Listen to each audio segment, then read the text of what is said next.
The Fourth All-Russian Congress of Soviets was held on the 14th through 16th of March, 1918.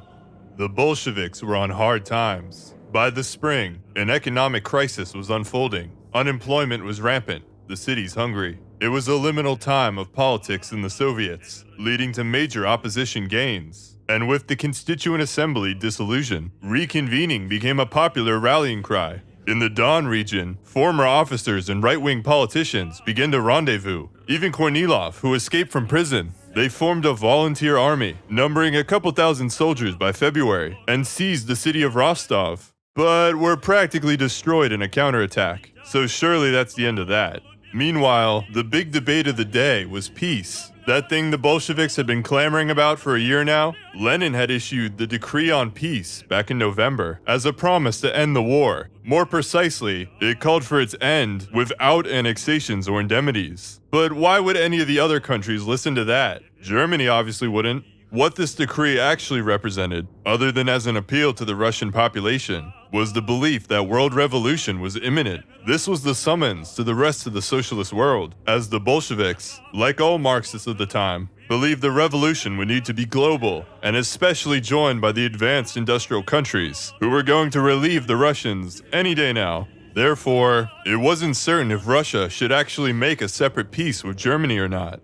But that said, the military was falling apart, although no one at the time could have known to what extent. Reports from the front were bleak. Continuing an unpopular war might destabilize Russia and sow the seeds of the government's collapse. Lenin now argued the revolution had to consolidate itself as a means of surviving until the World Revolution, and he countered the separate peace might actually prolong the Great War, thus increasing the chances of revolution. But from those upholding the non-peace view emerged a faction, the left communists, which came to be led by Nikolai Bukharin. Based on a slightly different evaluation of the state of the imperialist world, they saw Germany's collapse as more imminent, and a wave of revolution soon to break out across Europe. This wasn't necessarily a call for a Russian offensive, although some at first envisioned such a thing. Realistically, the idea of turning the tide of the war at this stage, using largely parochial, badly organized Red Guards, was little more than fantastical. Rather, if not an offensive, they argued to continue the defense, to force the Germans to fight for every inch, gradually making them more overextended and weak.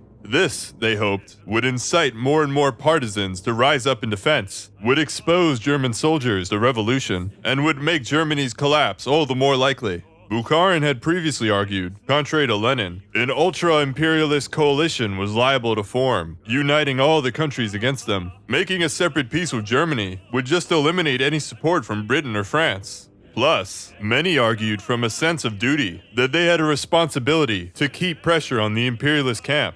To a large part of the Bolshevik leadership, especially those who had spent the last decade in exile, Russia seemed like such a minor part of the global struggle. Was this anything but an admission of defeat? At a party meeting on January 8th, a little more than half the Bolshevik leadership agreed. And this wasn't just a niche group of upper Bolsheviks. At first, a majority of Bolshevik party branches concurred. They could not support a separate peace. They needed a revolutionary war. The next largest group, led by Trotsky, tried to strike a balance, suggesting neither peace nor war. Essentially, this meant buying time and accepting neither. Lenin was in a clear minority here, forcing him to align with Trotsky as the lesser of two evils. So they opened negotiations, but as a stalling tactic and for propaganda, not actually to agree to any offers. And this sort of worked, until the Germans grew impatient and launched a rapid invasion of Russia, just about doubling their occupation within a week. It was a disaster. All hell was breaking loose. Lenin hastily went back to the Germans, but they continued to advance, nearing Petrograd itself, causing an intense panic and evacuations to Moscow. If it came to it, Lenin now called for the people to fight. The Germans sent a new ultimatum. They had 48 hours to take it or leave it. This would be one of the hardest arguments of Lenin's life, with him even threatening to resign if peace wasn't accepted. Though some wanted to call his bluff, most of the left were unwilling to see the party schism like that, nor would they resign and form their own party. Therefore, the party's central committee accepted peace, but only by plurality. Now the Soviet executive would have to approve it, with only hours left in the ultimatum.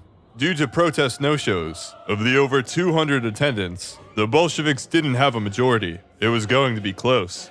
At around 4:30 in the morning, the final vote was taken. 26 abstentions, 85 no, 116 yes. Word was sent to the Germans, with the treaty to be signed on March 3rd, and then ratified by a hastily called Fourth Soviet Congress. You may be wondering, shouldn't peace be a no-brainer? But the thing is, although few wanted to fight, no one wanted to lose either. Lenin had actually bit the bullet on admitting defeat. To many, the cost seemed outrageous, and Lenin seemed treasonous. Part of the problem was, no one really knew if the Germans would actually stop or not. At first, it seemed that they could strike Petrograd at any time. The treaty established ostensibly independent states in the east, only for the Germans to swoop in and start controlling them as well. The worry was that the Bolsheviks had just surrendered Ukraine, with its highly important food production, industry, and population, only for that to end up feeding the imperialist advance, or the counter-revolution. The opposition argued further, what about the proletariat in Ukraine? It was a common belief that the proletariat there had been sold out. And the Bolsheviks also agreed to tolerate the German capitalists in their territory, to demobilize the military, and to cease their propaganda.